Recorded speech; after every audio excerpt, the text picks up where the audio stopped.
रूप पाहता लोचनी लोचनी रूप पाहता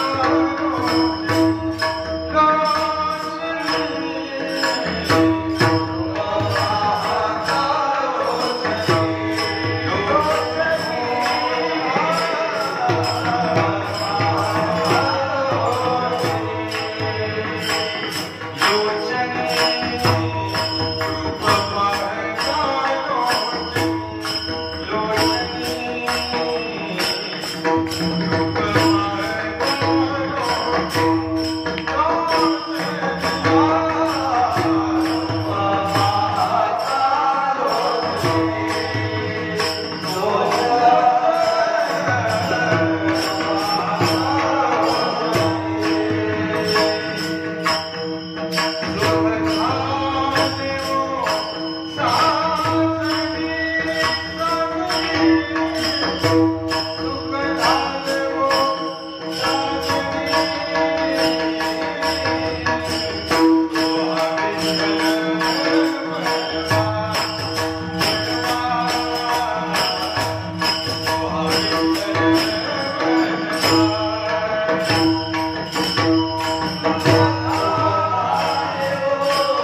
ह्या मंडळींचा पप्पाचा ऐकल्यानंतर मलाही तांडव करावं वाटत होतं.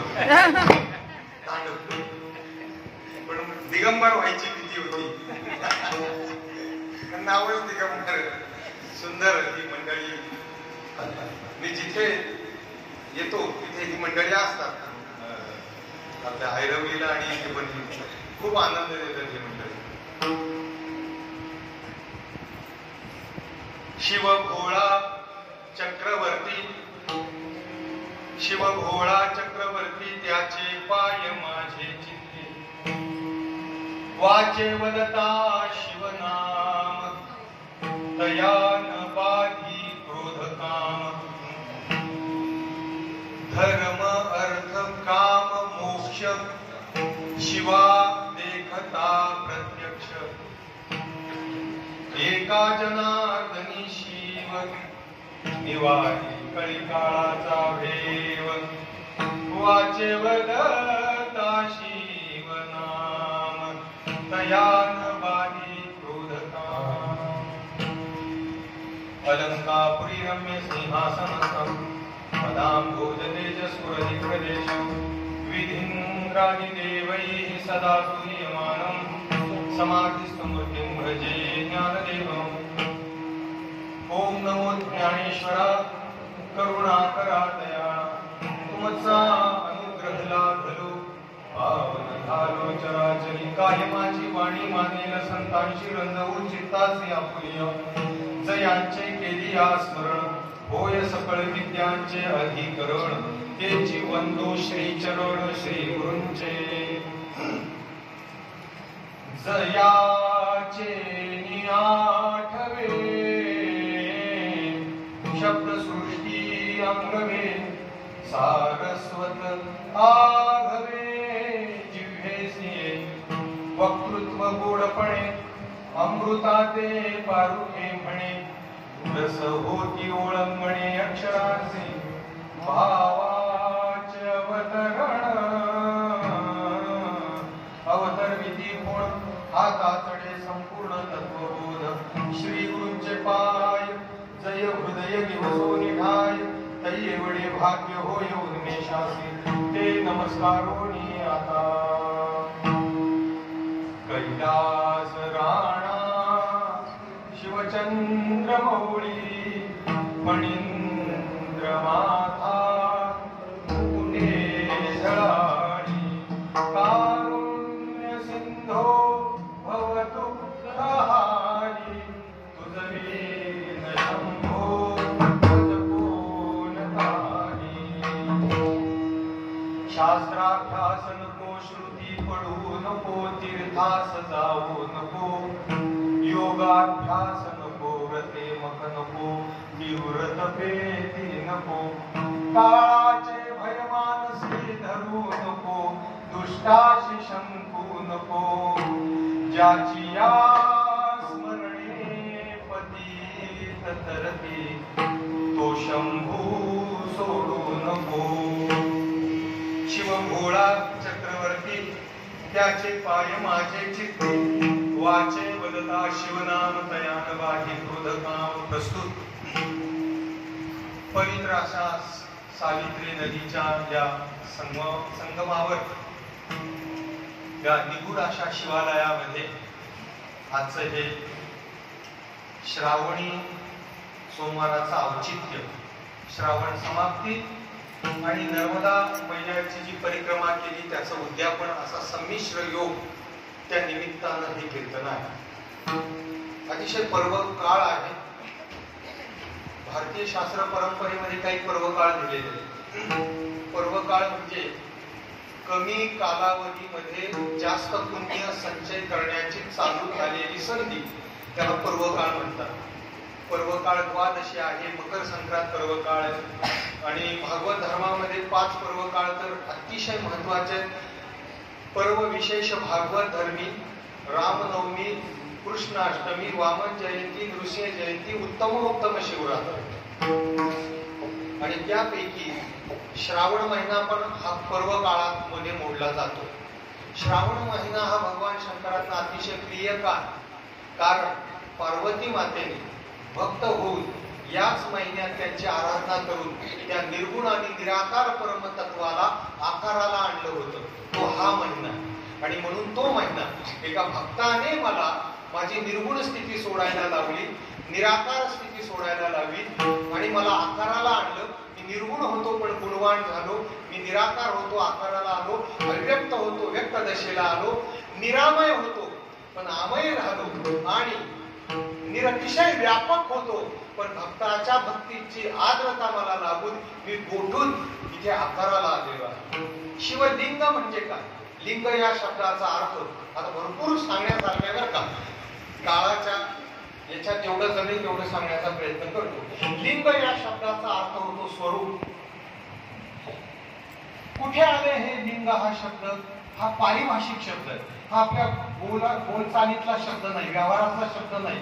लिंग हा शब्द पारिभाषिक आहे.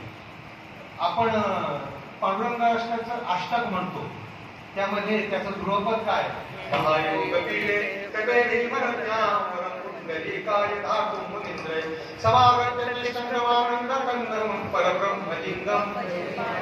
लिंग शब्द आलेला आहे की नाही? कोणतेही चरण म्हणा तुम्ही, विभवेनुदानं चरंतं दुरंतं स्वयं लीलया गोपवेशं दधानं गवानंदनानंदनं चारुहासनं परब्रह्मलिंगम. मग याचा अर्थ काय होतो? परब्रह्मलिंगम. लिंग म्हणजे स्वरूप. परब्रह्म हे ज्याचं स्वरूप आहे अशा पांडुरंगाचं मी भजन करतो. परब्रह्मलिंगम भजे पांडुरंगम. म्हणजे परब्रह्म हे ज्याचं स्वरूप आहे. स्वरूप म्हणजे जो विटेवर दिसतोय तो विटेपुरता मर्यादित नाही, तर हा परब्रह्म आहे. परब्रह्म हे त्याचं स्वरूप आहे. तसं इथे शिवलिंग, शिव हे ज्याचं स्वरूप आहे. शिव म्हणजे काय? शिव म्हणजे कल्याणकारी. शम करोति इति शंकरा. जो कल्याणकारी, जो करुणाप्रद आहे, करुणाब्धी आहे, भगवान त्याच्या जवळ आलेल्या भक्ताचं कल्याण करतो म्हणून त्याला शिव म्हटलेले. शिव म्हणजे कल्याण. काही अपवित्र घटना घडली तर आपण काय म्हणतो? शिव शिव शिव शिव म्हणतो की नाही? म्हणजे त्याचं नाव घेतो. शिव म्हणजे कल्याण. कल्याण ज्याचं स्वरूप आहे, कल्याण करणं हे ज्याचं स्वरूप आहे. सत्यम शिवम आणि सुंदरम. हा भगवान परमात्मा सत्य आहे. याचा आकार असा काय? कारण भगवान शंकर इथे ध्यानस्थ बसलेले. एक प्रतीक ध्यान आहे बरं का. आपण शिवलिंगाची पूजा करतो ना, काही ध्यानाचे प्रकार आहेत. एक ध्येयानुसार ध्यान आहे, एक प्रतीक ध्यान. म्हणजे ध्येय जसं असेल तसं ध्यान करावं. आता ध्येय म्हणजे काय? समोर पांडुरंगाची मूर्ती आहे, कटेवर कर ठेवलेली समचर समदृष्टी आहे, सुंदर ते ध्यान जे आहे ते ध्येयानुसार ध्यान आहे. म्हणजे ध्येय ज्या आकाराचं आहे त्या आकाराचं मनामध्ये ध्यान करणं. रूप पाहता लोचनी सुख. ध्यान करूनच आपण कोणत्याही साधनेला सुरुवात करतो. आता तिथे जे ध्यान आहे ते ध्येयानुसार ध्यान आहे. आणि हे शिवलिंगाचं जे ध्यान आहे ते प्रतीक ध्यान आहे. प्रतीक ध्यानामध्ये अधिकार जास्त असावा लागतो साधकाचा. कारण प्रतीक ध्यानामध्ये ज्याचं ध्यान करायचंय त्याचा आकार नसतो समोर. तिथे आपण आकाराची भावना करावी लागते. म्हणजे काय? गंडकी नदीचा शालिग्राम असला तर आपण त्या शालिग्रामाची पूजा करत असताना तिथे महाविष्णूचं ध्यान करावं असं शास्त्र सांगतं. म्हणजे समोर आहे की गंडकी नदीतली शिला काळ्या वर्णाची, पण त्याची पूजा करत असताना हा साक्षात महाविष्णू आहे. कारण गंडकी नदीमध्येच ते शिला सापडतात आणि असं शास्त्र सांगतं की ते प्रत्यक्ष महाविष्णू आहे. म्हणून शालिग्रामाची पूजा करत असताना तिथे दुसऱ्या तिसरी कोणती भावना न करता दिसतोय डोळ्यांना पाषाण काळा गंडकी नदीचा, पण तिथे पाषाण समजायचं नाही, तिथे भगवान विष्णू समजायचे. म्हणजे समोर वस्तू एक आहे आणि मनाने वेगळ्या परमात्म्याचं चिंतन ध्यान करायचं हे प्रतीक ध्यान. आणि प्रतीक ध्यानामध्ये मनाची एकाग्रता लवकर होते. जर तो निर्विषय चित्ताचा असेल तर लगेच त्याला तिथे ध्यान लागतं. म्हणून भगवान शंकराच्या मंदिरात आल्यानंतर आपल्याला जे ध्यान करावं वाटतं किंवा शांत व्हावं वाटतं त्याचं हे कारण आहे. तसं इथे नर्मदेश्वर ही साळुंका आहे, पण संत काय वर्णन करतात? डोळ्यांना साळुंका दिसली तरी तिथे भगवान शंकर ध्यानस्थ बसलेले आहेत अशी भावना करा. मग ह्याच आकाराची का भावना करा? त्याचं कारण सांगतो. जेव्हा एखादा मनुष्य ध्यानाला बसतो तेव्हा त्याने जी तपश्चर्या केलेली आहे त्याच्या तपश्चर्याचा एक ओरा असतो. ओरा त्याला काय म्हणतात? तेजोवलय, वलय असतो. ध्यानाला बसलेल्या मनुष्याची तपश्चर्या जेवढी महान तेवढा त्याचा ओरा व्यापक असतो आणि डार्क असतो, म्हणजे गडद असतो, म्हणजे पॉवरफुल असतो. आणि त्याचा तो ओरा ध्यानाला बसल्यानंतर त्याचे संरक्षण करतो किंवा त्याच्या आकाराचा व्हायला सुरुवात होते. भगवान शंकर हे तपोनिधी आहेत. ते जेव्हा ध्यानाला बसतात तेव्हा त्यांना जे पाहायला येतात त्यांना त्यांचं रूप दिसतच नाही, कारण तो सगळा ओरा त्यांचा बाहेर येतो. तेव्हा गळ्यातले सर्प दिसत नाही, जटाधारी भगवान शंकर दिसत नाही, मांडी घासलेले कमंडलू दिसत नाही, फक्त ओरा दिसतो. ओरा तेजोवलय. आणि ते तेजोवलय ह्या आकाराचं जे शिवलिंग आहे त्या आकाराचं ते सगळं तेजच तेज दिसतं. म्हणून जे जे त्यांची भक्ती करण्यासाठी कैलासाला गेले त्यांना भगवान शंकर दिसले नाही, कारण ते ध्यानच आहेत. आणि त्यांचा तेजाचं वलय इतकं होतं की त्या तेजाच्या प्रकाशामध्ये भगवान शंकर दिसले नाही.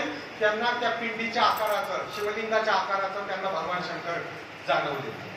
आणि मग तिथून प्रत्येक ध्यान सुरू झालं की शिवलिंग समोर आलं की तिथे भगवान शंकराची आपण भावना करावी आणि मग तिथे एक रूप हो. भगवान शंकरच का, इतर का नाही, त्याचं कारण सांगतो.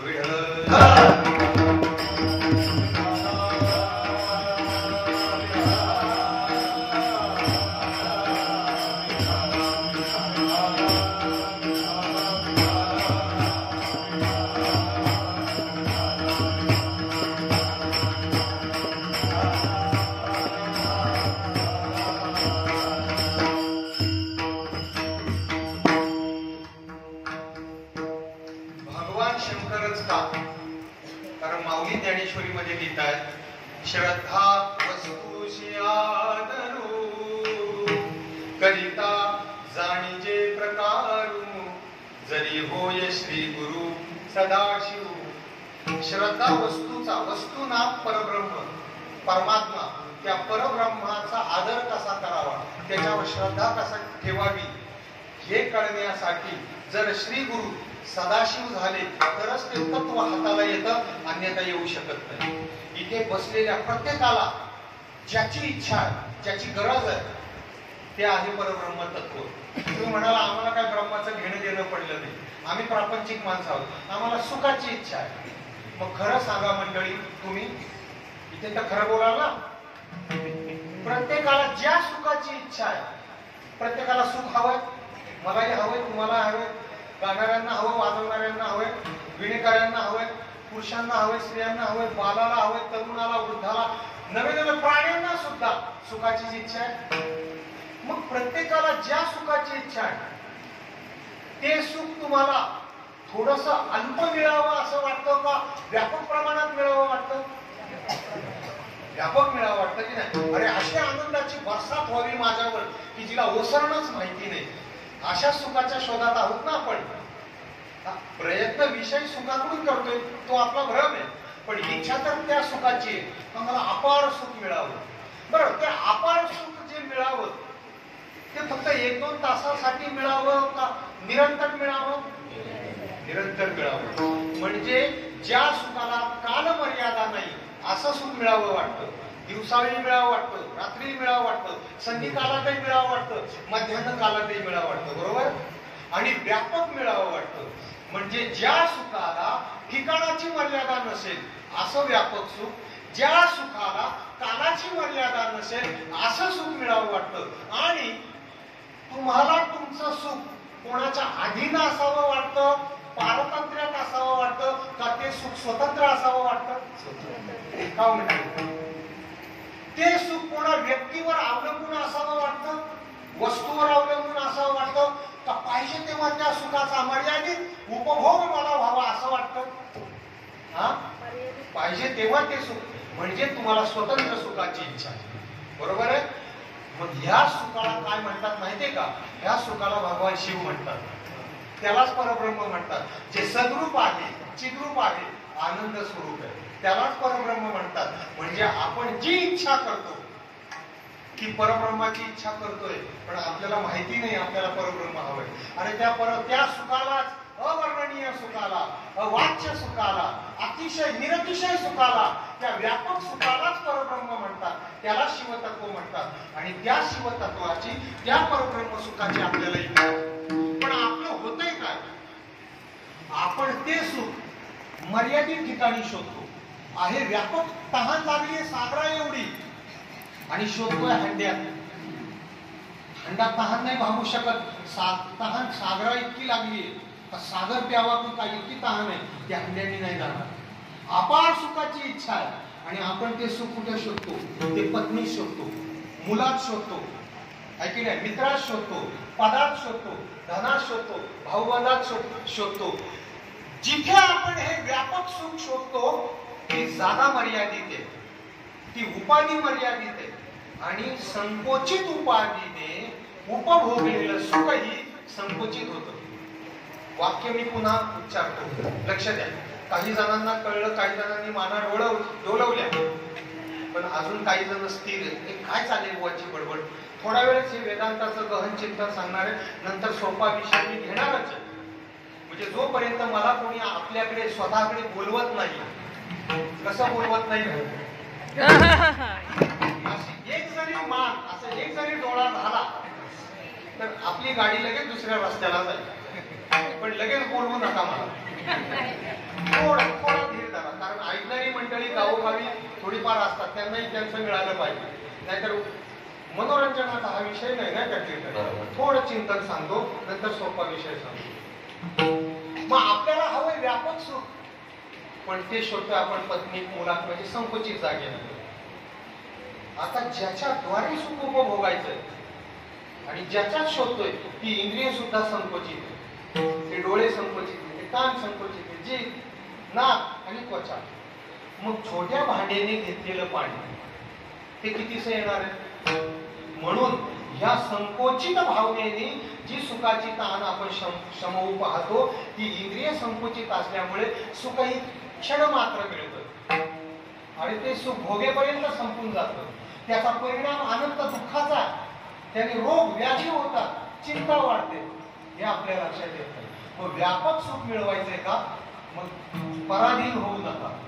मुलांमध्ये ते सुख शोधू नका, पत्नीमध्ये सुख शोधू नका, जमिनीमध्ये सुख शोधू नका, मित्रांमध्ये नका शोधू, ते याच्या जवळ शोधा.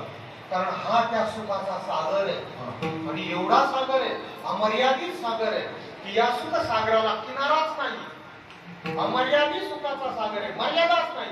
असं अमर्यादित सुख जेव्हा एखाद्याला मिळतं ना, हे शिवतत्व, हे सुख, तेव्हा त्याला देहाचं भाग राहत नाही. त्याची जन्म मरण खुंटून जातात, त्याला त्याचं नाव आठवत नाही, त्याचं गाव आठवत नाही. जेव्हा हे शिवतत्व त्याला प्राप्त होतं, तेव्हा तो बेभान होऊन नाचायला लागतो. किती गायकाचे उडे आपुलिया छंद,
जन्मजन्मी आपण भोगत आलोय.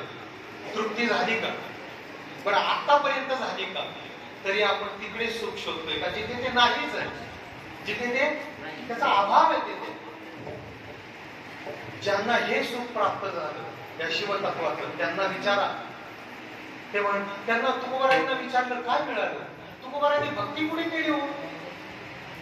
भंडारा, भामचंद्र आणि गोरवणा या तिन्ही डोंगरांवर काय शिवलिंगाचे. शिवलिंगाच्या समीप भक्ती केली तर ती फलद्रूप होते. एक सांगू का? आता इतकं सांगण्यासारखे विषय मला कोणताच सांगावा हे झाले. ते जनावर जसं हिरव्या चाऱ्यात गेल्यावर थांबवतं त्याला कुठे खावं कळत नाही.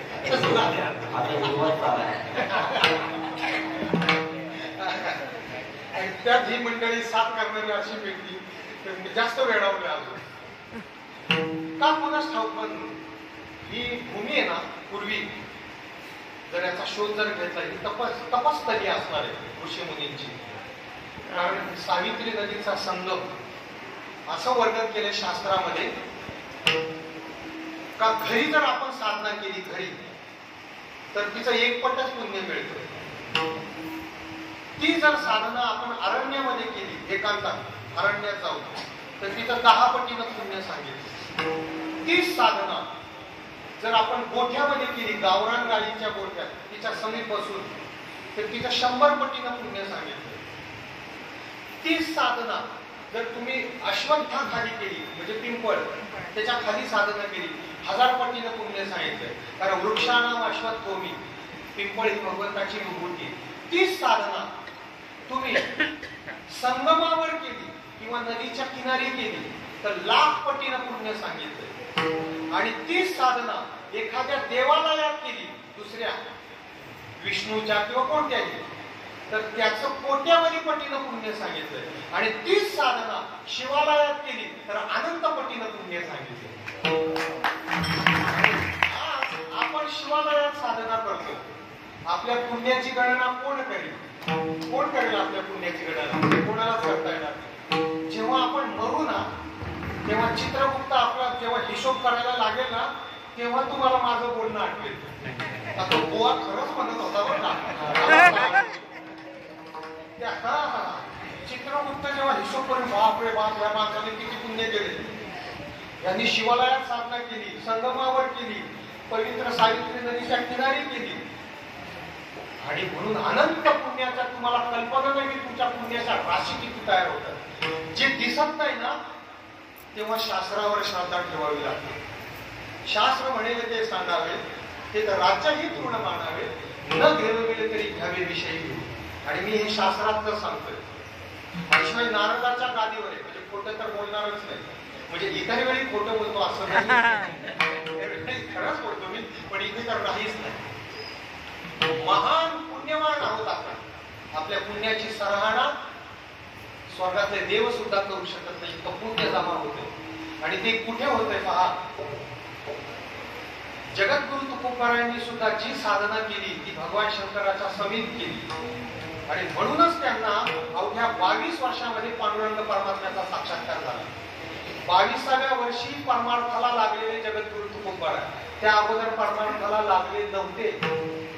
दुष्काळे आटीला द्रव्य नेला मानसी एकांत करता गेली, तेव्हा अनुतापे तुझे झालेचे चिंतन झाला हा वमन संसार. आणि मग परमार्थाला लागले वयाच्या 22व्या वर्षी. आणि अवघ्या 22 वर्षामध्ये डायरेक्ट वैकुंठावरून विमान यावं गेला तो विमानी वैसुर्या. कसं काय बरं इतक्या कमी कालावधीमध्ये? त्याचं हे कारण आहे जे मी तुम्हाला आता बोलतो. कारण त्यांनी ज्या 3 डोंगरांवर साधना केली त्या 3ही डोंगरांवर शिवालय. नर्मदा परिक्रमा का? त्याचंच औचित्य आहे ना, त्याचे वर्णन मी पुढे करणार आहे.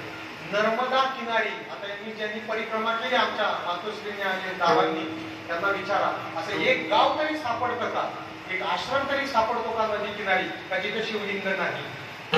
सर्वत्र शिव. नर्मदा माईच्या पात्रातील कण आणि कण सुद्धा शिवलिंग आहे असं वर्णन आहे.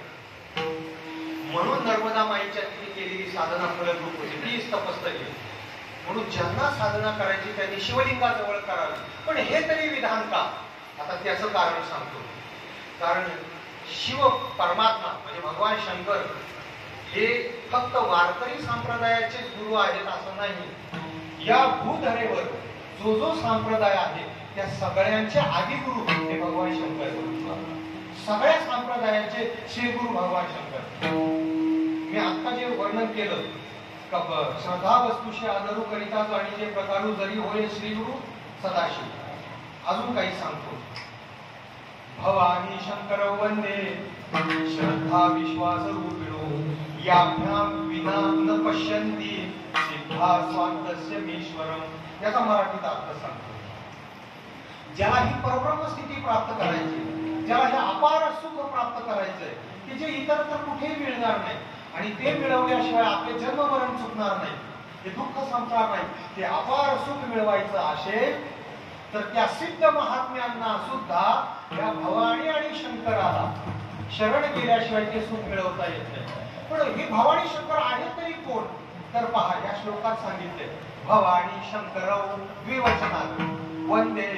कोण आहेत? श्रद्धा विश्वास रूपिणो. श्रद्धा म्हणजे साक्षात पार्वती माता आणि विश्वास म्हणजे भगवान शंकर. ज्याच्या अंतःकरणामध्ये श्रद्धा नाही आणि ज्याच्या अंतःकरणाच्या शास्त्र वचनांवर संत वचनांवर विश्वास नाही म्हणजे भगवान शंकर यांनी जवळ केले नाही, त्याला हे सुख कधीच प्राप्त होऊ शकत नाही. बुद्धीच्या नुसत्या जोरावर मोठ्या मोठ्या पंडितांना सुद्धा त्याचा अवगम झाला नाही. याभ्याम विना न पश्यन्ति. या भगवान शंकराला आणि या भवानी मातेला म्हणजे या श्रद्धेला आणि विश्वासाला शरण गेल्याशिवाय सिद्धा स्वांतस्य ईश्वरम. सिद्ध पुरुष सुद्धा आपल्या अंतरात्म्याला पाहू शकत नाही, ते हे भगवान शंकर. आणि ते सगळ्या संप्रदायाचे गुरु आहेत आणि वारकरी संप्रदायाचे गुरु तर आहेच आहे. आपण जे परंपरेचा अभंग म्हणतो त्याची सुरुवात काय हो? आदिनाथ आदिनाथ गुरु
भगवान शंकरापासून ही ज्ञानाची परंपरा वारकरी संप्रदायात आली. ती गहिनीनाथ महाराजांपर्यंत आली. आता गहिनीनाथ महाराजांपर्यंत जेव्हा ती परंपरा आली त्यांना वाटलं आता एवढा अपार आनंद मला मिळाला आहे तर हे देहाचं टर्पण कुठपर्यंत सांभाळू. जेव्हा धान्य तुमच्या हातात येतं तेव्हा टर्पण ठेवता का? जेव्हा त्या साडी काढायला घेता तुम्ही, तांदूळ हातात आल्यानंतर साडीची काय पूजा करतो का आपण? तसं परमतत्व हातात आल्यानंतर हे जे देहरूपी टर्पण त्याचा वीट येतो या सिद्धांना. आणि मग त्यांना असं वाटलं समाधी घेऊन टाकावी आणि शरीर संपून टाकावं. पण गोरक्षनाथ महाराज म्हटले नाही, माझ्या गुरूंनी तुला ज्ञान द्यायला सांगितलं होतं, मी तुला दिलं. समाधी साधण्याचा अधिकार मला आहे, तुला नाही. आता तू हे ज्ञान पुढच्या अधिकारी व्यक्तीला जोपर्यंत देत नाही तोपर्यंत तुला समाधी साधता येणार. मग कोण आहेत ते अधिकारी पुरुष? म्हणजे 12 वर्षाचा एक मुलगा तुझ्याजवळ येईल या गुहेच्या तोंडाशी, त्याला हे ज्ञान दे आणि मग तू समाधी साध. तेव्हा गहिनीनाथ महाराज विठ्ठलपंतांचे जे आई वडील होते त्या घराण्याचे गुरु होते आणि त्यांचं राजघराणं होतं, हे राजे लोक होते. विठ्ठलपंत हे साधारण नाही का, ते राजघराण्यात जन्माला आले. त्यांचा जर इतिहास काढला त्यांचं राजांचं घराणं होतं, पण फकीरी वृत्ती होती त्यांची, विरक्त वृत्ती होती. त्यांच्या विठ्ठलपंतांच्या आई वडिलांचे गुरु गहिनीनाथ महाराज होते. मग आता यांच्या पोटी हा विठ्ठलपंत आहे आणि तो विठ्ठलपंत आता मोठा व्हायचा, तो तीर्थयात्रा करायचा कधी पहा. म्हणजे ते होते युवा अवस्थेत नुकतंच पदार्पण केलेले. मग आता हे युवा अवस्थेतून प्रौढ अवस्थेत येणार, तीर्थयात्रा करत करत करत त्या आळंदीला येणार. गोविंद पंतांना वाटणार की आपली रुक्मिणी यांना द्यावी. पांडुरंग परमात्म्यांनी स्वप्नात जाऊन सांगावं की तू विवाहबद्ध हो, आणि मग यांना मुलं होणार. मग म्हणजे मुलं होण्याच्या अगोदर विरक्ती होणार, संन्यास घेणार. संन्यास घेतल्यानंतर ते गोविंद पंत श्रीधर स्वामी त्यांचे गुरु ते तीर्थयात्रा करत पायी प्रवास करत महाराष्ट्रात कधी येणार. आळंदीला आल्यानंतर रुक्मिणी मातेची गाढाने त्यांना कधी सांगणार, आणि मग ते परत जाऊन काशीला आपल्या शिष्याला पुन्हा संन्यासातून परावृत्त करून गृहस्थाश्रमामध्ये घालणार. मग यांना मुलं होणार, ती मुलं मोठी होणार. कोणी 8 वर्षाचं, कोणी 12 वर्षाचं, कोणी 10 वर्षाचं, कोणी 6 वर्षाचं, 8 वर्षाचं, 6, 8, 10, 12. आणि मग यांना वाडीत टाकल्यानंतर त्या त्रासाला कंटाळून मग हे सगळं कुटुंब ब्रह्मागिरीची प्रदक्षिणा करण्यासाठी कधी जाणार. एवढा सगळा कालावधी जाईपर्यंत गहिनीनाथ महाराज या सत्शिष्याची वाट त्या गुहेमध्ये पाहत होते. म्हणजे एक चांगला शिष्य मिळण्यासाठी सुद्धा सद्गुरूला ही वाट पाहावी लागते. जसे श्रीगुरु हे वाटेवर पडलेले नाही, त्यांना आपलंही पुण्य जेव्हा उत्कट पुण्य होतं, ऐश्री कर्मसाम्य अवस्था बोले जेत विरेचा ते तर श्री गुरु आपैसा भेटेची का. आंबा पाडाला लागला, पोपटाला आमंत्रण द्यावं लागत नाही, तो येत असतो. फुल फुललं म्हणजे भुंग्याला आमंत्रण द्यावं लागत नाही, तो येतच असतो. तसं आपली अवस्था तिथपर्यंत आली की श्रीगुरु आपल्याला आयते भेटत असतात. जसे श्रीगुरु हे वाटेवर पडलेले नाही भेटण्यासाठी, तसा सत्शिष्य सुद्धा वाटेवर नाही, तोही विरळाच असतो. आणि असे विरळे निवृत्तीनाथ महाराज ते सदाशिवाचे अवतार, परिपूर्ण स्थितीला प्राप्त झालेले. पण कितीही स्थिती प्राप्त झाली तरी शेवटचा हात जो आपण रंगाचा मारतो ना, तो श्री गुरुंकडून मारावा लागतो. जांभूळ किती जरी पिकलं ते पडायची वाट पाहतं, पण त्याला कसलं तरी निमित्त लागतं पडण्यासाठी. वाऱ्याची झुळूक तरी लागते, नाहीतर पक्षी तरी त्या फांदीवर बसावा लागतो, तेव्हा ते परिपक्व झालेलं जांभूळ पडत असतं. तसं निवृत्तीनाथ महाराज हे परिपक्व आधीच होते, पण श्रीगुरूंची गरज होती. एका वाक्याची का होईना पण गरज होती. आणि मग जेव्हा हे कुटुंब ब्रह्मागिरीची प्रदक्षिणा करण्यासाठी निघालं, 750 वर्षापूर्वीचा कालावधी, छाती इतकी गवत वाढलेली, पुढे जो प्रदक्षिणा करीत गेलेल्या ब्रह्मागिरीची तो गवताच्या गाठी मारत जायचा, त्या गाठी शोधत शोधत मग परिक्रमा करायची. अशा अवस्थेत गहिनीनाथ महाराजांना कळालं का माझा सत्शिष्य इथे जवळ आलेला. मग मायावी वाघ सोडला. मायावी वाघ सोडल्यानंतर त्या वाघाने ताटातूट केली सर्वांची. निवृत्तीनाथ महाराजांना वेगळं पाडलं आणि हे सगळं कुटुंब पुढे गेलं. निवृत्तीनाथ महाराज वाट सुटली आणि वाट सुटल्यानंतर त्या वाघाने गहिनीनाथ महाराज ज्या भागात त्या भागात त्यांना नेलं. त्या भागात गेल्यानंतर देहभान विवर्जित अवस्था झाली, देहावरच राहिले नाही. कारण एक योगी जिथे तपश्चर्या करतो ते सगळं वातावरण आनंदी असतं. ज्या अर्थी मला असं वाटतं इथे आल्यापासून, मी मित्राला म्हटलं पण बाहेर माझ्या बागडे महाराजांना, जे आमच्या ज्ञानेश्वर महाराज संस्थानचे प्रसिद्धी प्रमुख आहेत, वय लहान पण पद लगेच फार मोठं मिळालं. विनंती देवाला की जरा यांना आमच्यातच ठेवू, कारण कमी वयात एवढं मोठं पद मिळालं. त्यांना मी बाहेर म्हणालो, पण काय कुणाच ठाऊक काय तिथे आलं की वेगळंच व्हायब्रेशन. आणि आम्ही दोघेही रात्री 2 वाजता झोपलो, पण इकडे यायचं म्हटलं ना वेगळाच आनंद येतो. कारण हा परिसर जो आहे हा विलक्षण विलक्षण. या भागामध्ये कुठेतरी गुप्त रूपाने एखादा योगी तरी साधना करत असणार. जसं हिमालयामध्ये गुप्त रूपाने त्या साधना करतात ना गुहेमध्ये, तसा हा सगळा परिसर अगदी भारावून गेलेला परिसर. मगाचपासून माझ्या अंगावर आताही रोमांच आलेले. मी आत बसलो होतो तिथेही भारावून गेलो. ही भूमी पवित्र आहे. एक योगी जिथे साधना करतो, ज्ञानेश्वरीमध्ये वर्णन आलेलं आहे, शुचौदेशे प्रतिष्ठाप्य स्थिरमासन आत्मना. एक योगी जिथे साधना करतो ना तिथलं वातावरण कसं असतं, ती सगळी लक्षणं इथे दिसत आहेत. कसं असतं तिथे वातावरण, तर तिथे झुळझुळ वाहणारे झरे असतात, निगूढ शिवालय असतो, नदी वाहत असते, शिवाय तिथे फळांनी फुलांनी बहरलेले वृक्ष असतात, म्हणजे अरण्य असतं. आणि ती भूमी इतकी जाज्वल्य असते, वैराग्याने भरलेली असते की भोगी माणूस जरी तिथे आला तर त्याला तपश्चर्या करावी लागेल वाटेल, अशी ती भूमी असते. इथे आल्यानंतर पहा, तुम्ही तुमचा अनुभव सांगा. या पुलावरून आपण इकडे आलो, या भागात आल्यानंतर आपल्या अंतःकरणात घरी जे विषय विकार असतात ते इथे शांत होतात की नाही सांगा.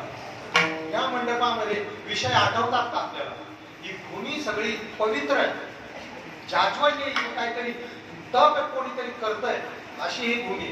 आणि ज्याचं अंतःकरण आधीच शुद्ध आहे त्याला ही व्हायब्रेशन जास्त जाणवतात.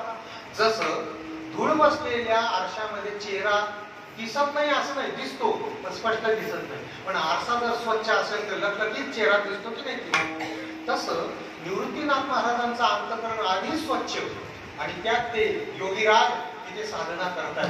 त्यामुळे तो आनंद त्यांना इतका झाला की देहाचं भानच राहिलं नाही आणि शरीर मात्र चालत होतं.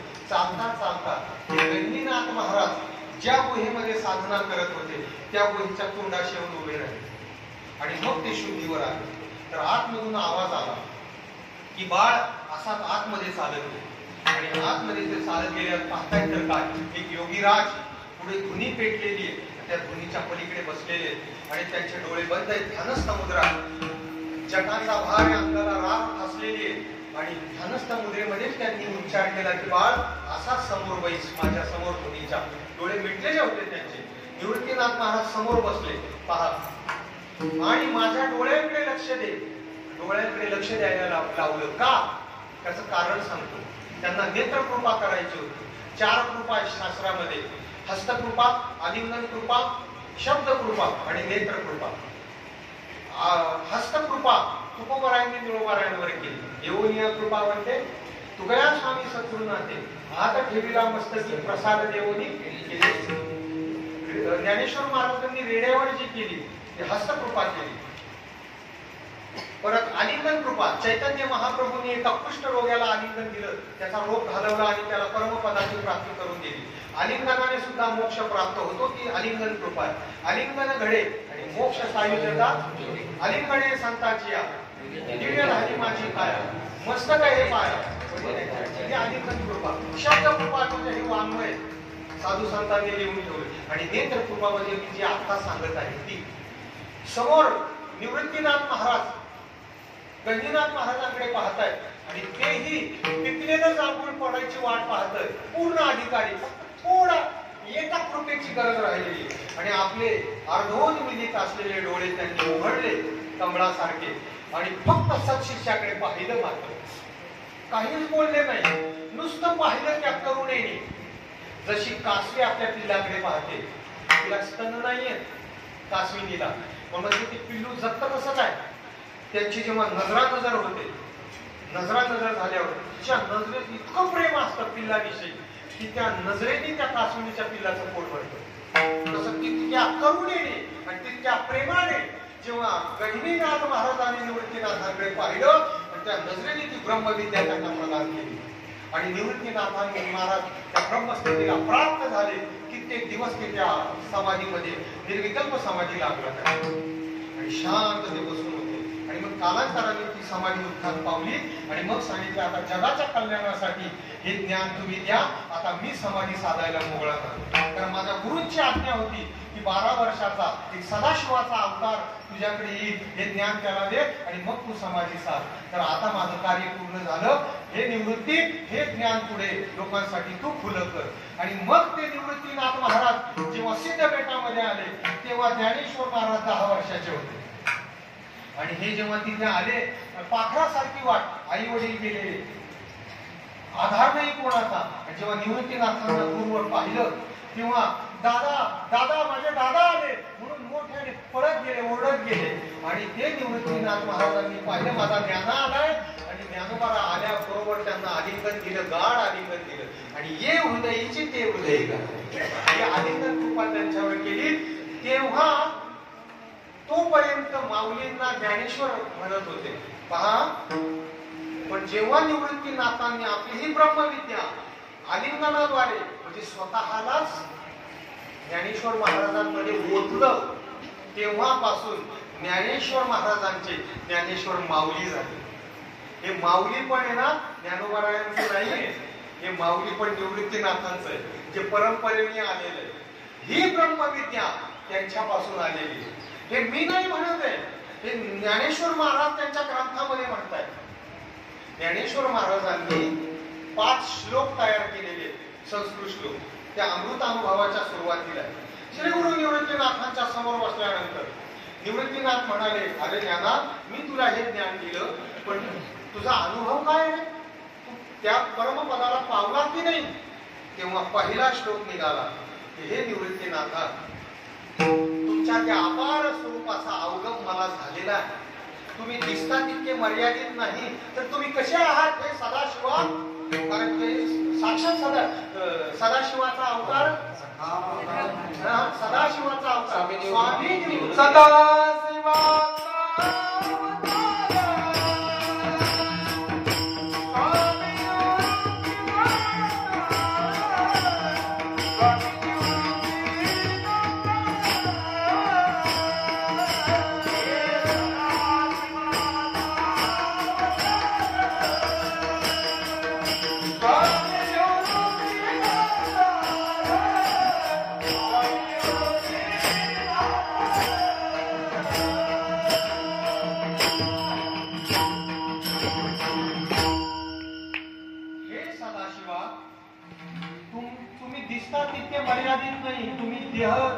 धारण करण्याची लीला केली आहे माझ्या समोर. पण हे शिवा, हे सदाशिवा, हे शंकरा, तुम्ही कसे आहात? तर श्लोक कसे, हे 5 श्लोक सांगतो, पण तितका वेळ नाही अजून सगुण चरित्राचं वर्णन करायचे. पुढे एक 2 श्लोक सांगतो आणि धावता सांगतो त्याचा अर्थ. यद अक्षरानाथेय आनंदमय केवलम श्रीमन्निवृत्तीनाथेति ख्यातं नैवतमाश्रये गुरुरित्या खया लोके साक्षात् विद्या हि शांकरी जयत्या ज्ञानमस्तस्य दयाद्राये निरन्तरं सार्धं तेन च कस्यार्धं शिवयोः समरूपिणो ज्ञातुं न शक्यते लग्न मिहिद्वैतच्छलान्मुयुः मूलायाग्राय मध्याय मूलमध्याग्रमूर्तये क्षीणाग्रमूलमध्याय नमः पूर्णाय शंभवे. या श्लोकात काय वर्णन केले पहा. यत् अक्षर, हे सदाशिवा, हे निवृत्तीनाथा, हे शंकरा, तुम्ही अक्षर आहात. अक्षर, अक्षर म्हणजे काय? न क्षरते इति अक्षरा. थोडं चिंतन सांगता महाराज, अजून कोणी मला बोलवलेलं नाहीये जवळ, तोपर्यंत सांगून घेतोय 5 मिनिट. यद अक्षर, हे सदाशिवा, हे शंकरा, तुम्ही अक्षर आहात. अक्षर म्हणजे काय? अ म्हणजे नाही आणि क्षर म्हणजे क्षरणे. क्षर म्हणजे नाश होणे. न क्षरते इति अक्षरा. तुमचा कधीच नाश होत नाही, तुमचं कधीच पतन होत नाही. सगळं नाशिवंत आहे, सगळ्या गोष्टी नाशिवंत आहे. ज्या ज्या डोळ्याने तुम्हाला दिसतात, ज्या कानाने ऐकू येतात, स्पर्शाने ज्याची जाणीव होते, ज्याच्याविषयी बोललं जातं, त्या सगळ्या नाशिवंत आहेत. अहो, स्वतःचा देहच नाशिवंत आहे, तर बाकीच्या गोष्टींचं काय? देहिनोस्मिन् धारे देहे कौमारं यौवनं जरा तथा देहांतरस् प्राप्तिर् धीरस्तत्र न मुह्यते. कोणालाही सांगता येईल का हो, का मी केव्हा बाल्यदशेतून तरुणपणामध्ये आलोय आणि तरुणपणातून कधी वृद्ध दशेला प्राप्त होतोय? सांगता येतं? कळतं ती स्थिती. पण प्रत्येक क्षणी आपण मरतोय याचं भान आपल्याला नाही. प्रत्येक क्षणी मरतोय आपण. स्वामी विवेकानंद म्हणतात, युथ इज डिकेइंग. तारुण्य सडत आहे, आपलं लक्ष नाही त्याकडे. प्रत्येक क्षणी आपण वृद्ध दशेला प्राप्त होतोय. प्रत्येक क्षणी पेशी मरतात शरीरातल्या. आपली शक्ती कमी होत चाललेली आहे, आयुष्य संपत चाललेलं आहे. हे आपल्याला कळत नाही, हे आपल्याला दिसत नाही. म्हणून तर पहा असं म्हणावं लागलं संतांना. आयुष्य जात आहे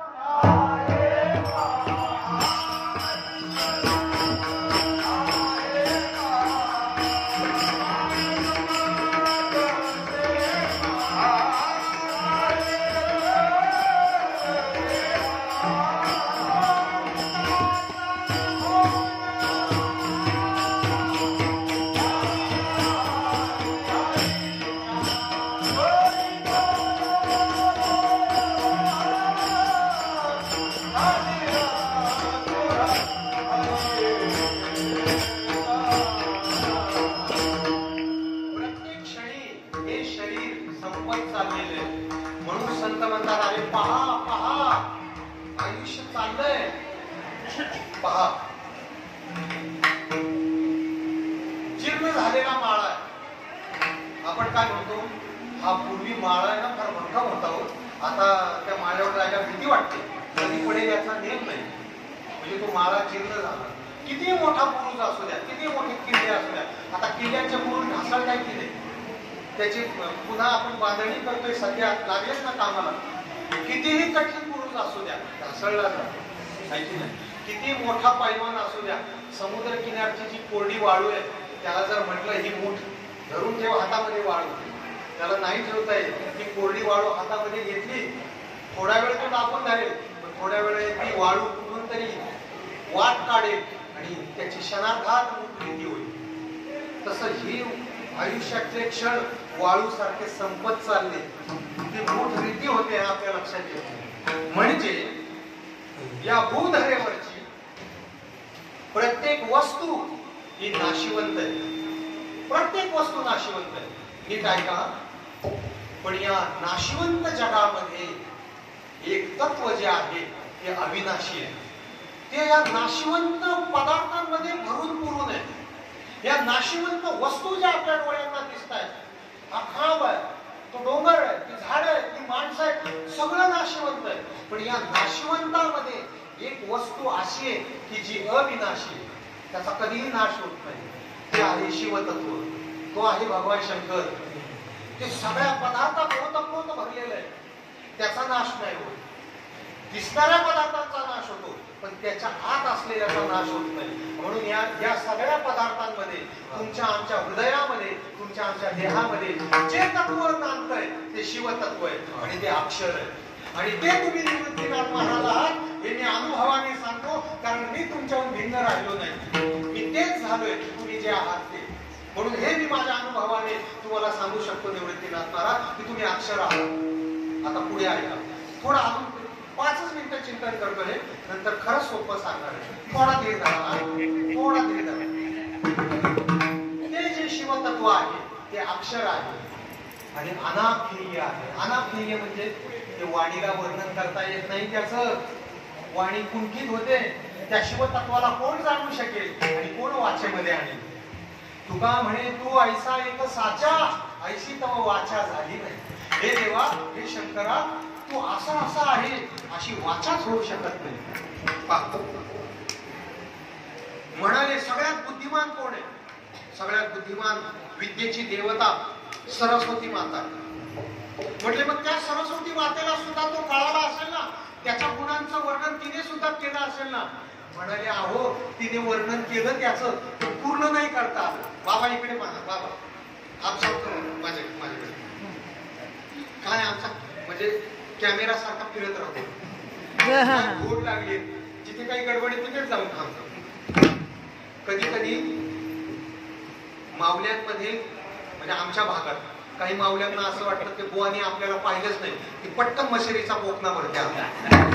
पण आम्ही ते पाहिलेलं असतोय, पण आम्ही अपमान करतो. आता उभा राहिला इकडे सगळं फिरत राहते ना नजर, इकडे बुद्धी बोल. तर ऐका बार काय ना,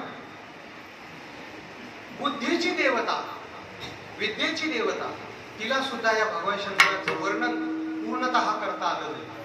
अहो, तिने काय केलं, कल्पतरूची फांदी घेतली लेखणीसाठी, त्याची लेखणी बनवली, समुद्राची शाई केली, पृथ्वीचा कागद केला आणि 1-1.5 तास नव्हती लिहत, सर्व काळ लिहत होती. तरी सुद्धा याचं गुण संपलेच नाही. हा गुणनिधी आहे, गुणाचा सागर आहे. श्लोक आहे महिम स्तोत्राचा. अशितगिरी समंशात वज्जलम सिंधु पात्रे सुरवर तरु शाखा लेखनी पत्रमुर्वी लिखिती यदि गृहीत्वा शारदा सर्व कालौ तदपि तव गुणानां ईश पारं नयाते. तरी सुद्धा याचे गुण संपले नाही. एवढा हा गुणांचा सागर आहे. म्हणून तुम्ही अनाथेय आहात. हे निवृत्तीनाथ महाराज, हे सदाशिवा, मी तुमचं वाणीने कसं काय वर्णन करू? पुढचा ऐका. यद अक्षर अनाथेय आनंद, तुम्ही आनंद स्वरूप आहात. म्हणजे जिथे जिथे जो जो आनंद प्रत्येक जीव मात्राला मिळतो, तो आनंद त्या वस्तू किंवा व्यक्तीचा नसून तो शिवाचा आनंद आहे. आपल्याला वाटतं पत्नी सुख देते, आपल्याला वाटतं मुलगा सुख देतो, आपल्याला वाटतं धन सुख देतं. नाही, तो शिवाचा आनंद आहे, तिथून प्रगट होतो. नळातून जेव्हा पाणी येतं तेव्हा लहान बालकाला असं वाटतं की नळ पाणी देतो. बालकाला काय वाटतं? बालकाला काही वाटतं. त्याला विचारलं दूध कोण देतो, तर तो म्हणतो दूधवाला भैया. म्हणजे हे जे शहरात राहणारी म्हणते ते काय बालक आहे. तसंच आपल्याला नळातून पाणी येतं तर आपल्याला वाटतं नळाचं पाणी. ते नळाचं पाणी आहे का सागराचं पाणी आहे?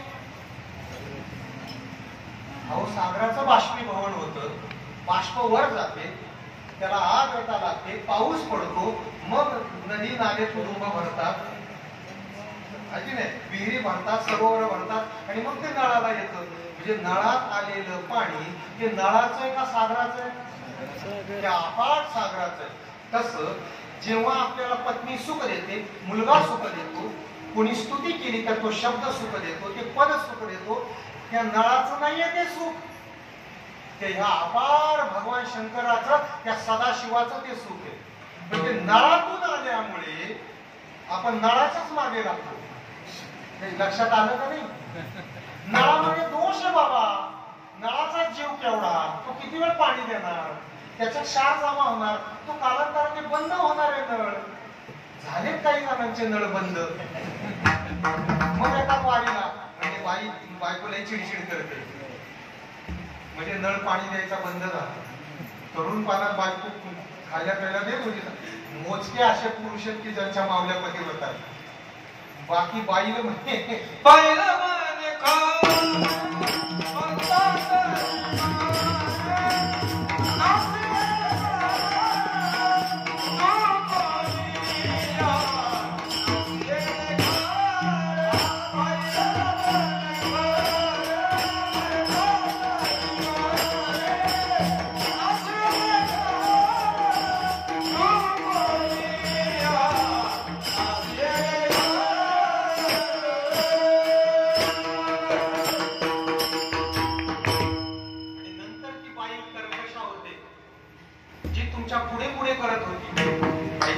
जोपर्यंत तुम्ही आणत होते घरी, आणत जे सांगितलं तिने बाजारातून ते आणत होते, तोपर्यंत तुम्ही आले की अण्णा आले, अण्णा आले, अण्णाला कुठे ठेवू, तिथे बसू का तिथे बसू का डोक्यावर घेऊ.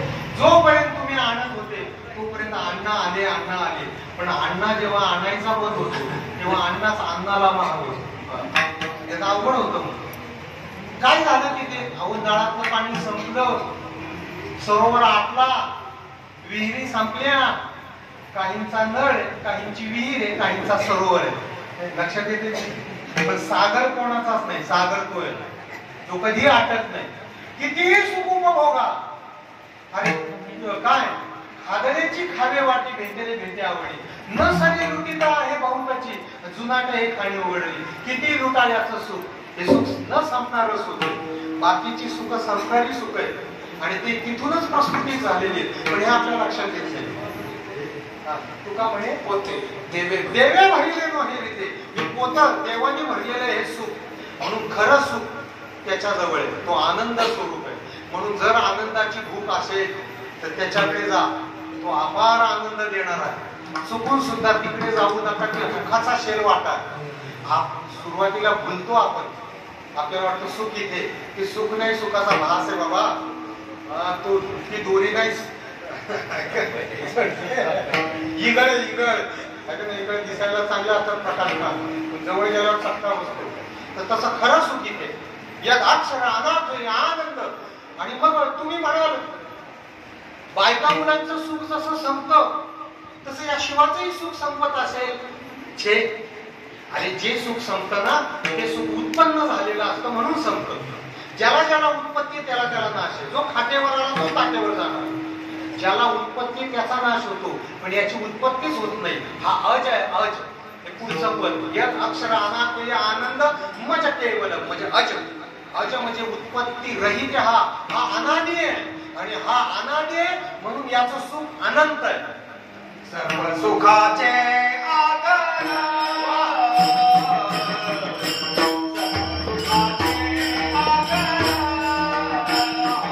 Oh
आगर म्हणण्याची वही वाटते.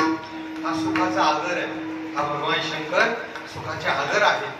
या अक्षर अनाथे आनंद म्हणजे केवलम. आणि असं जर कोणी असेल तर हे निवृत्तीनाथ महाराज तुम्ही आहात. श्रीमन निवृत्तीनाथ येती तुम्ही सदाशिव आहात आणि ख्यातम दैवतम आश्रय.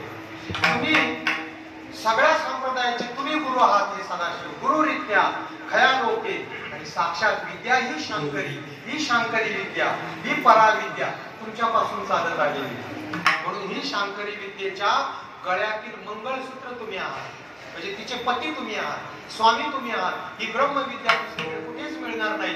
ज्या ब्रह्मविद्येने प्राप्त झालेला मनुष्य देवादिकांनाही सुद्धा वंदनीय आणि पूजनीय होतो, की ज्या देवांनी आपल्या पुण्याच्या बळावर ते अमृत प्राप्त करून घेतलं, ती कल्पतरूंच्या बागा मिळाल्या, रंभा उर्वशी सारख्या नाचणी मिळाल्या, आयुष्य दिगंतापर्यंत म्हणजे अनंत कालापर्यंत आयुष्य मिळालं, पण सुखाचा लवलेश मिळाला नाही. ते स्वर्गातील देव सुद्धा या महापुरुषासमोर, की ज्याने हे शिवतत्व प्राप्त केलेलं आहे, या तत्व प्राप्त केलेल्या पुरुषांची सेवा करतात. ते देवाने लोटांगण घालतात, त्याची सेवा करतात, त्याचे दास होण्याची इच्छा मनामध्ये धरतात. असं हे शिवतत्व आहे. चला थोडा आता थोडी लोक मरगळायला लागली. थोडा सोपा भाग सांगा.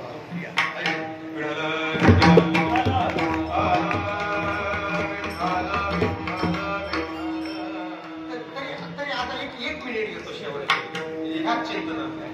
ते अपार जे तत्व आहे ना, अपार तत्व शिवतत्व, ते बुद्धीला आकलन होत नाही. बुद्धीने जाणण्याचा प्रयत्न केला ते बुद्धीला कळत नाही. मनाला त्याच्याविषयी तर्क करता येत नाही. आणि ते इंद्रियांना गोचर नाही, डोळ्यांना ते दिसत नाही, स्पर्शाला जाणीव होत नाही. मग त्या तत्वाला प्राप्त कसं करायचं, तर त्याची प्राप्त करण्याची रीत सांगतो तुम्हाला. जोपर्यंत आपल्याला वाटतं की मी त्या भगवान शंकराचा भक्त आहे आणि माझ्यासारखा भक्त कोणी नाही, मी भक्ती करणारा तो माझा भगवंत आहे, तोपर्यंत निमिष मात्र अहंकार आतमध्ये असतो. हा अहंकार जोपर्यंत आतमध्ये आहे तोपर्यंत ते तत्व कधीच कळत नाही, कधीच कळत नाही. जेव्हा आपण त्याच्यामध्ये विलीन होऊ का मी भक्ती करणारा कोणीच नाही, मी नाहीच आहे, सगळं तू आहे, सगळीकडे तूच भरलेला आहे. जेव्हा भक्ताचा अहंकार विलीन होतो ना, तेव्हा ते शिवतत्व प्रगट होतं. नदीला सागर केव्हा कळतो? सागराहून भिन्न राहून कळेल का कधी नदीला? नदी जेव्हा आपला अहंकार, मी अमक्या कुळाचे, माझं अमकं नाव आहे, मी गंगा, मी यमुना, मी सावित्री, हे जोपर्यंत अभिनिवेश नदीला, तोपर्यंत सागर नाही कळत. सागराचं गांभीर्य काय, सागराची बोली काय, सागराचा अथांगपणा काय, हे कधी कळेल? जेव्हा ती आपला अहंकार त्याला अर्पित करेल.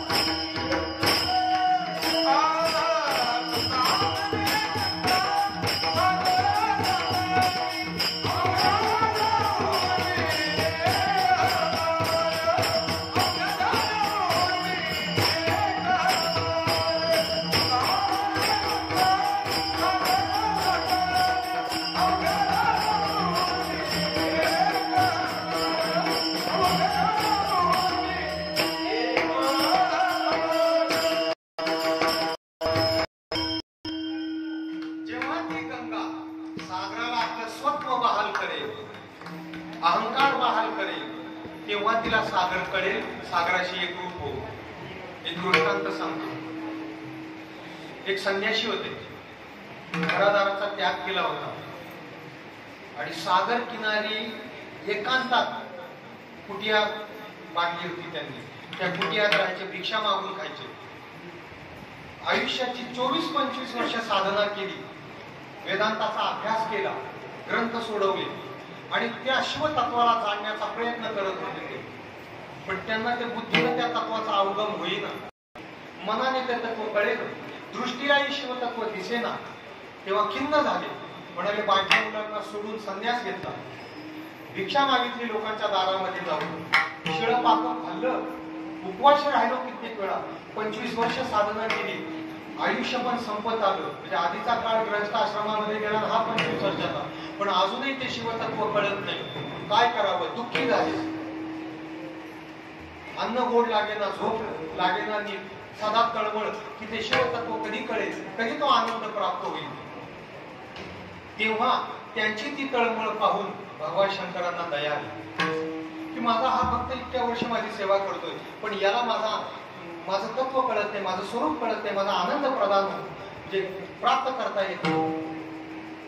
असंच एकदा भल्या पहाटे ते उठले, सगळी देवपूजा आणि आन्निक उरकलं आणि समुद्र किनारी ते फेरफटका मारायला लागले. त्या वाळूतून फेरफटका मारत असताना एक लहानसं बालक त्यांना त्या वाळूत रडताना दिसतो. आणि साहजिकच हे साधू हृदय, कोमल हृदय त्या बाळाजवळ गेले, बालकाजवळ गेले. म्हटले, बाळा काय झालं रे रडायला? का रडतोयस तू? सांग मला, मी तुझं दुःख हरण करतो. तू कशासाठी रडतोय ते सांग. ते बाळ काय म्हणाले त्यांना, माझं रडणं जाऊ द्या, पण तुम्ही का रडताय ते सांगा, तुमचंही रडणं मी दूर करू शकतो. तेव्हा त्यांना जरा आश्चर्य वाटलं की याचं वय काय आणि हा बोलतो कसा. ते म्हटले, अरे वेड्या, माझं दुःख तुला कळणार नाही, तुझं दुःख सांग. तुझं तेवढं वय नाही, तेवढी बुद्धी नाही, माझं दुःख राहू दे, तुझं सांग. ते बालक पुन्हा उत्तरलं की तुम्हालाही माझं दुःख कळणार नाही, तुमचं सांगा, मी दुःख दूर करतो. त्यांना गंमत वाटली की काय करावं, माणूस रडत आहे. मग ते संन्यासी म्हटले, एक काम करूया, मी माझं दुःख सांगतो, तू तुझं दुःख सांग, आपण एकमेकांना दुःख सांगू आणि दूर करू. तर ते बालक म्हटलं, पहिल्यांदा तुम्ही तुमचं दुःख सांगा.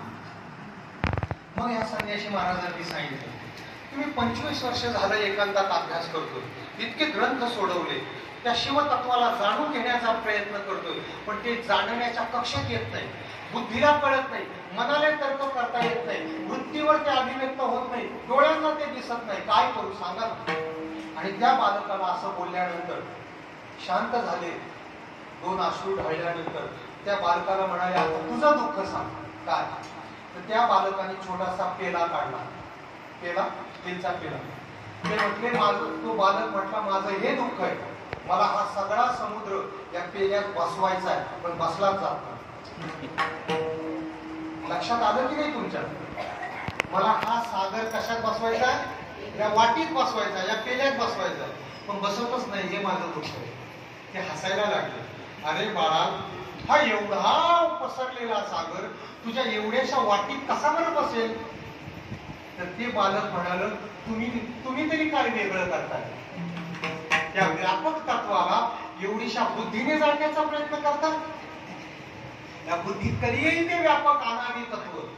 मग म्हटले, काय करू? त्याला जाणण्याचा प्रयत्न नका करू, त्याच्यामध्ये समरस व्हा, त्यात लीन व्हा, एकरूप व्हा. मी भक्त असल्याचा अभिमान सोडून द्या आणि मग बघा, तुम्ही त्याच्यात एकदा विरून गेले ना, मग तुम्हाला सगळीकडे ते शिवतत्व दिसेल.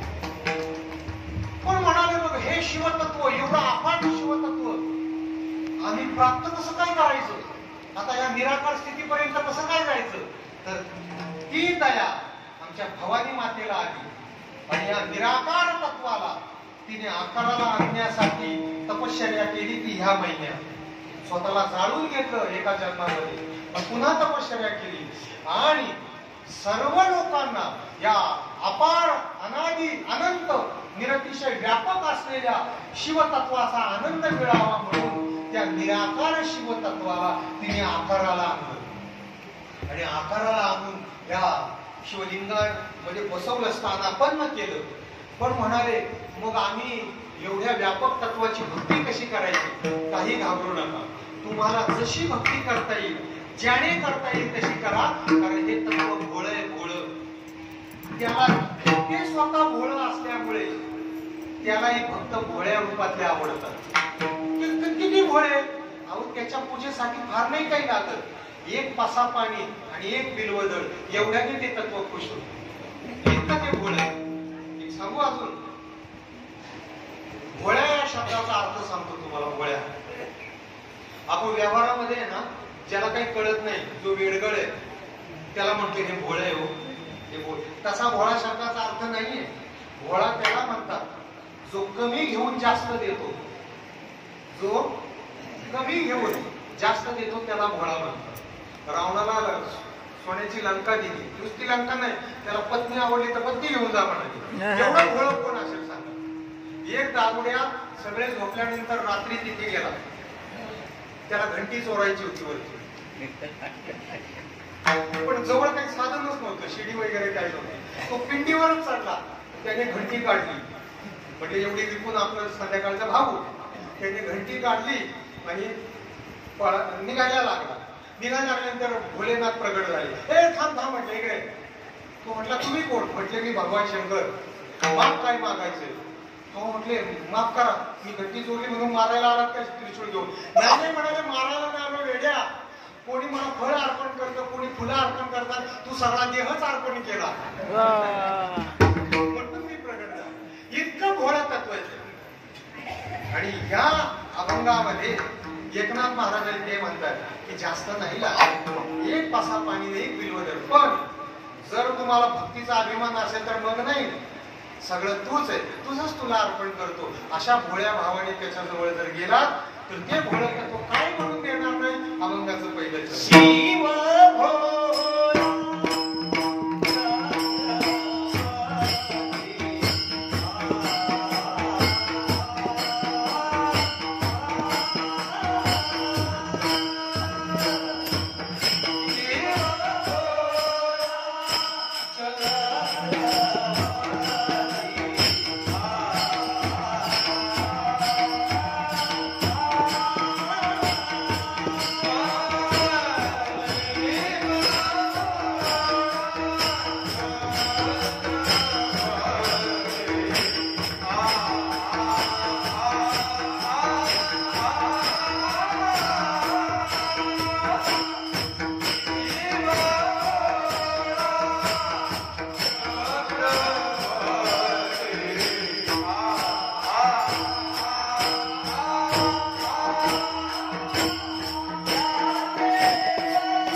दैवता इतकं भोळं दैवत कोणतंच नाही माहिती. आणि म्हणून तर त्याला डोक्यावर घेतले ना पांडुरंगाने. पांडुरंगाच्या वारीला सकुटुंब गेले होते, पण वारकऱ्यांची गर्दी इतकी, गणपती बाप्पाला गर्दीत चालता येईल. गणपती बाप्पा आमचे त्या गर्दीत गणपती आता कमी झाले दिले होते, डाईट चालू प्रॉपर. त्या गर्दीत गणपती बाप्पाला चालता येईल वारकऱ्याचं. ते म्हटले पप्पा मी येत नाही, पप्पा तुम्ही जा. मम्मी मी येत नाही. गणपती बाप्पा मागे राहिले. कार्तिक स्वामी चालायला लागले, पण ते धक्काबुक्की वारकऱ्याची, ते भजनाच्या नादात माताले वैष्णव वीर रे आहे की नाही, आनंदाच्या मस्तीमध्ये नाचणारे त्याचे धक्के लागायचे. कार्तिक स्वामी मागे नंदी भगवंत पण म्हटले आता मी पण येत नाही ह्या गर्दीत, कोणी तुडवतंय म्हटले, कोणी पायावर पाय देतंय, कोणी अंगावर पडतंय.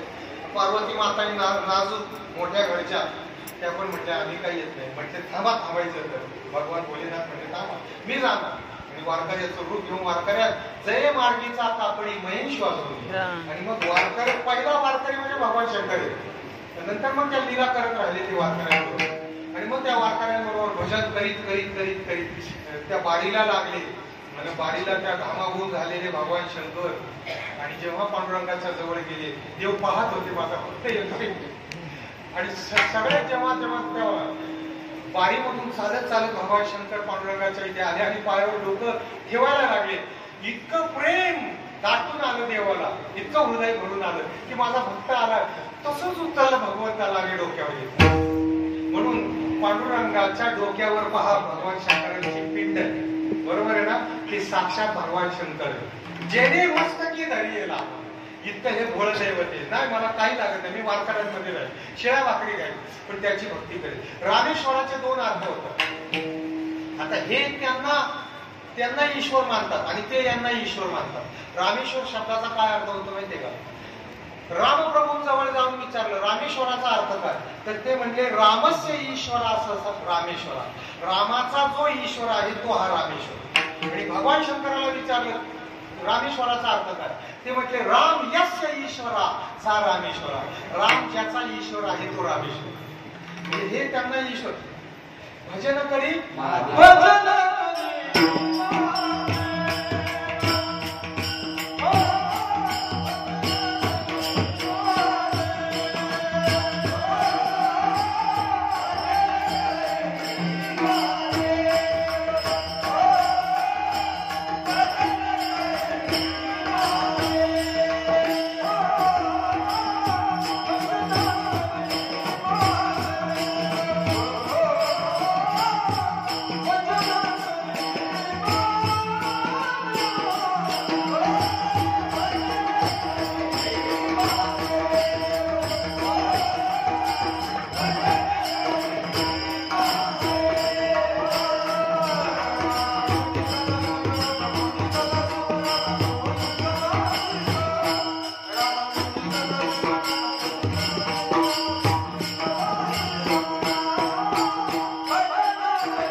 सेवा संपूर्ण 7 मिनिटं फक्त धीर धरा. म्हणजे कीर्तन संपवणार ना 7-8 मिनिटं. फार झालं तर 10 मिनिट नाही, 10 नकोच, 7 ठीक आहे. कारण स्वयंपाक तयार झाला की इतका सुगंध सुटलाय ना, मला पण भूक लागली आता. आणि तुमच्या इकडचा तो भात, ती वरण, ती भाजी, अरे राम तोंडाला पाणी सुटायला. 2-3 वर्षापूर्वी इथे आम्ही जेवायला बसलो होतो. काय ते अजून चव केली नाही पाहिजे. मी त्यांना विचारलं तरी का दादा तुम्हाला विचारलं ना, स्वतः सगळे तुम्हीच करता म्हणजे हो, तीच मंडळी का म्हणजे हो. एक एवढा दृष्टांत आहे का भगवान शंकरांना बेलाचं फळ आणि बेलाचीच पानं आणि बेलाच्याच काष्टांचा हवन का केलं जातं तेवढा आहे का? मग आपण थोडं नर्मदा माईचं महात्म्य पाहू, कारण त्याच्या उद्यापनाच्या निमित्तानं हा कार्यक्रम. क्षीरसागरामध्ये लक्ष्मी मास आहे, विष्णू परमात्म्याच्या चरणांची सेवा करत होती. मग सर्वस्वे करून सेवा अभिमान सांडोनी पांडवा ही पाय धुवावयाच्या दैवा. चरणाची सेवा करते, पण तिला असं वाटलं या जन्मात मी पती मिळते, पण मला हे जन्मोजन्मी पती मिळाले. आणि यांच्याविषयी जे प्रेम आहे माझ्या हृदयात, ते प्रेम सतत वाढत जावं. अपार प्रेम माझ्या या पतीविषयी माझ्या हृदयात असावं. जन्मोजन्मी पती म्हणून मिळावे, जन्मोजन्मी सेवा व्हावी, जन्मोजन्मी भक्ती व्हावी. म्हणून त्यांनी त्यांच्या पतीलाच विचारलं की हे पतिराजा, हे प्राणदाता, तुमच्याविषयी माझ्या हृदयात प्रेम नित्य निरंतर वृद्धिंगत होत राहील आणि तुम्ही मला जन्मोजन्मी पती मिळावे, भक्ती मिळावी तुमची, म्हणून मी काय करावं? तेव्हा महाविष्णूंनी असं सांगितलं की आता अनेक महालक्ष्मीची नावं आहेत की हे लक्ष्मी, जर तुला या प्रेमाचं दान हवं असेल, ही भक्ती हवी असेल, तर या अनंत विश्वामध्ये फक्त एकच तत्व असं आहे की ते तत्व तुला या माझ्या भक्तीचं दान करू शकतं. ते आहे शिवतत्व. त्या भगवान शंकराची तपश्चर्या कर, ते माझंही आराध्य आहे. त्या आराध्याच्या कृपेशिवाय ही भक्ती प्राप्त होत नाही मनुष्याला. तर आपण पाहून आलो, सगळी परंपरा तिथून आलेली आहे. आणि मग लक्ष्मी महासाहेब तपश्चर्याला गेल्या आणि कल्पच्या कल्प तपश्चर्या केली, कित्येक कल्प लोटले आणि तेवढी तपश्चर्या केल्यानंतर आता म्हटले हवन करूया. हवन हे असं असतं, अनुष्ठानाच्या पद्धतीमध्ये तुम्ही जेवढा जप करता त्याच्या दशांश हवन करावं लागतं. दशांश म्हणजे तुम्ही 1 लाख जप केला की 10,000चा हवन करायचं. हवन म्हणजे ज्या इष्टदेवतेचा धावा केलेला आहे जपाद्वारे, त्या इष्टदेवतेला अग्नीद्वारे अन्न द्यायचं. अग्नी सगळ्या देवतांचं मुख आहे, त्याच्याजवळ अन्न दिलं की तो त्या इष्टदेवतेला तिथे जाऊन तो देत असतो. आणि मग हवन करायला त्या बसल्या. त्यांनी हवन जे केलं ते